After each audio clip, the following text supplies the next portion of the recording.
Hello everyone, it's Ultra Killer here with my TPG-1 Master Review, and today we're playing on Snow Valley, and I am playing on one of my friend's accounts. His name is Shari, and thank you, Shari, for letting me onto your account to do this review on the TPG-1 Master.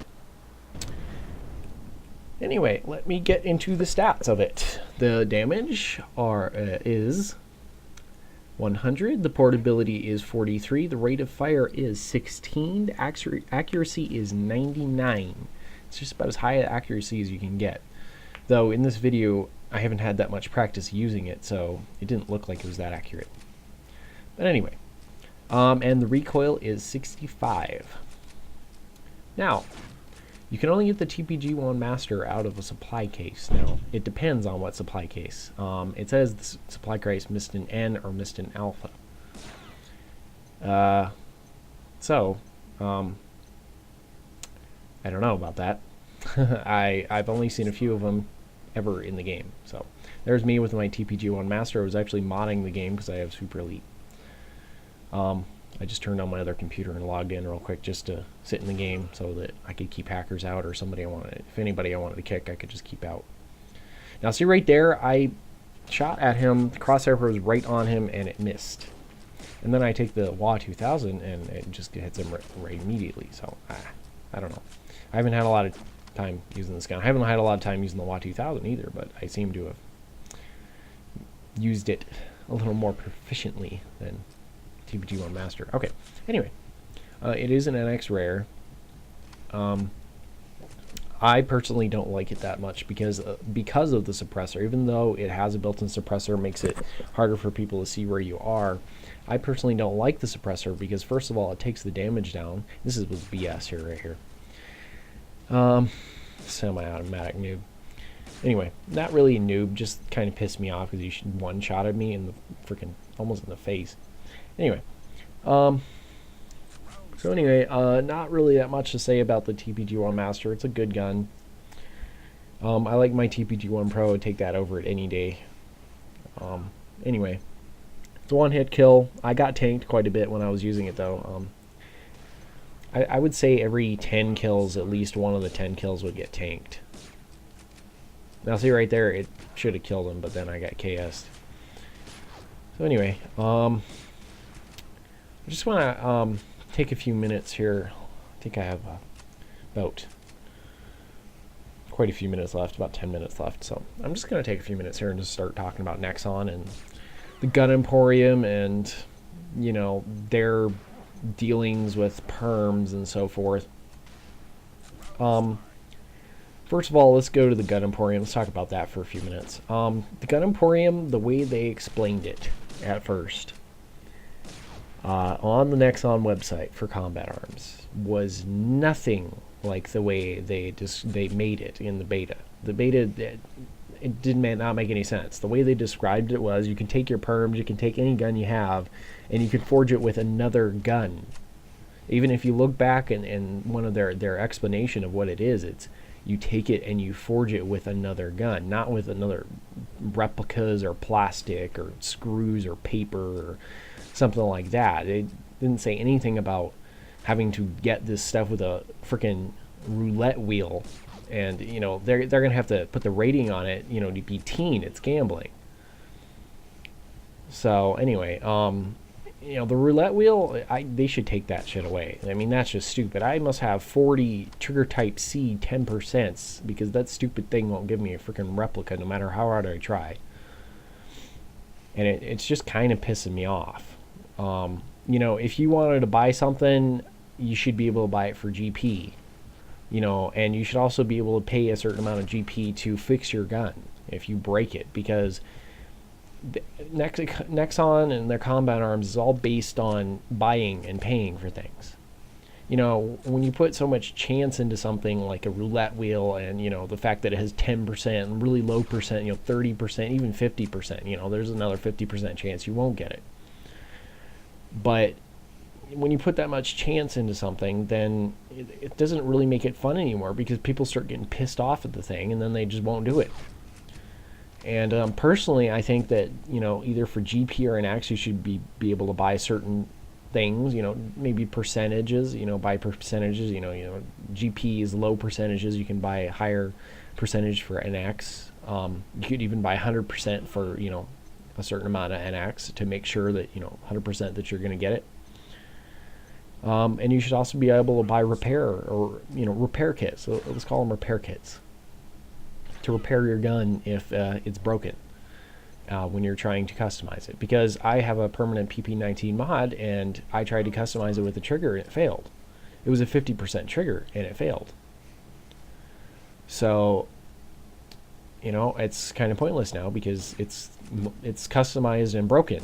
And I don't know if it's true, but I think from what I've been hearing is either it makes it all half as good as if it fails, it makes it half as good as it could be, or it makes it worse, 1 times worse than it could be with, depending on what that thing would have made the advantage of in the gun. It could have been, better, less recoil, more accuracy, less recoil, more recoil, higher fire rate, depending on what it is, it could have made it better. But I think what it does, it actually makes it that much worse.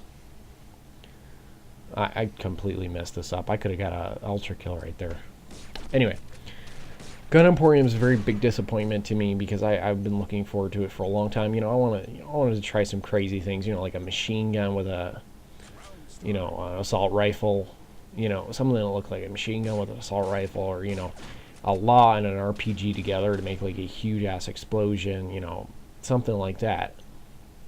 And they also need to put attachments for different guns, like a barrel attachment or something like that. They need to put some attachments for, snipers. You could have like a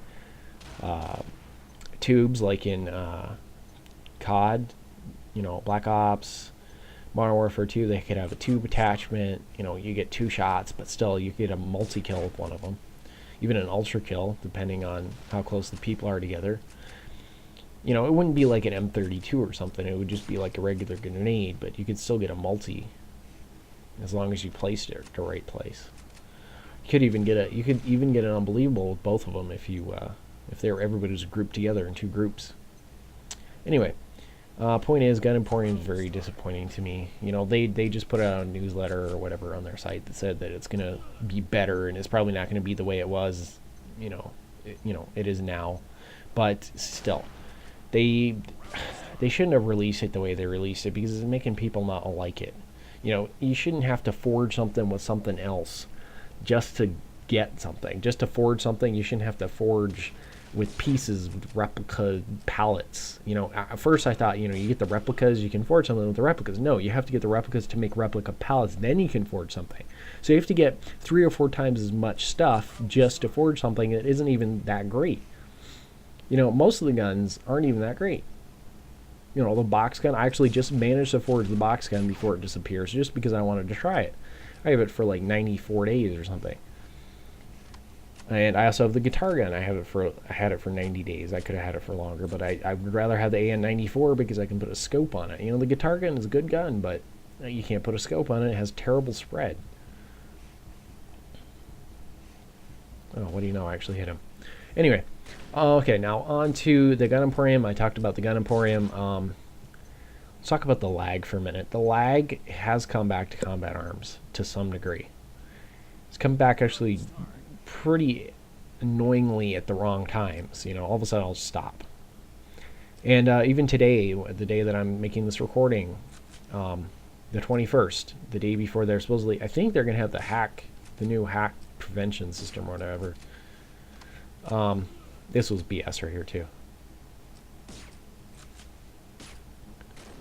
Anyway, they're supposed to have the new hack prevention system up, I think tomorrow or tonight or whenever they're doing the next patch. Finally killed this guy with the knife. Kind of pissed me off.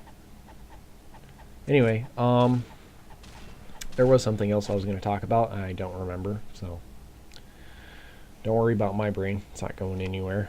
We'll just kind of sit here and mush up into more mush. Anyway, why don't you guys comment if you actually listen to the whole video and watch the whole review? Why don't you guys comment and tell me what gun you want me to review next? I have pretty much every gun except for the high-ranking guns. You know, anything CSM2 up to CSM2, and I have all the perms since February. XM8, TRG41, Anaconda Gold, MG21E Steel, T2, WA 2000.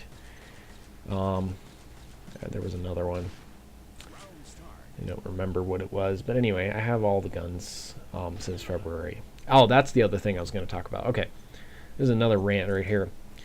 Before Nexon used to come out with just this gun is perm, right? You know, it's like they came out with this gun's perm, and it was out in the shop. You know, it wasn't like a limited time. Now they're coming out with these 24-hour sales that are like, you know, you can get it for 24 hours, and then you have to wait another week until you can get it again. But you can only get a perm for in between that day, that 24-hour time frame, or the 2 weeks that you can get it normally, which is their new norm.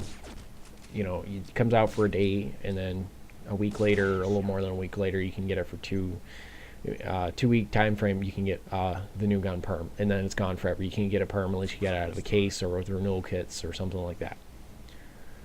I personally think this is just a marketing scheme to get more people to buy NX constantly, because they want these guns perm, because these are actually pretty good guns. I still use my XM8.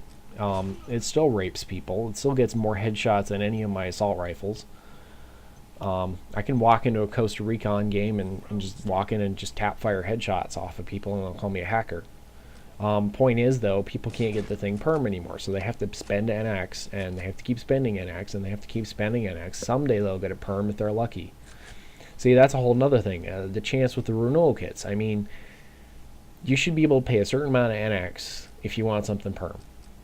You know, say 25k NX, you buy one renewal kit, or, you know, 3 renewal kits. If you're lucky, you'll get one of, you know, you use one, you know, use 3 or 4 on the one gun, and you'll get it perm if you're lucky. You know, they should change the ratio so it's like 1 in 10 or something, not 1 in a million or 1 in 1,000 or whatever their renewal kit ratio is now, because it's just bullshit.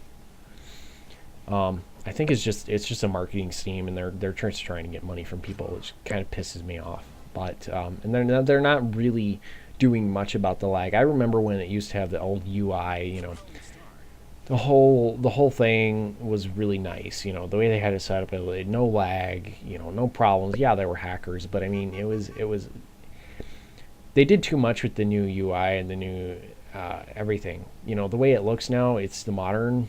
Well, what they consider modern now. It's, you know, it's the modern combat arms, but it needs to be redone. You know, I would love if it went back to the retro.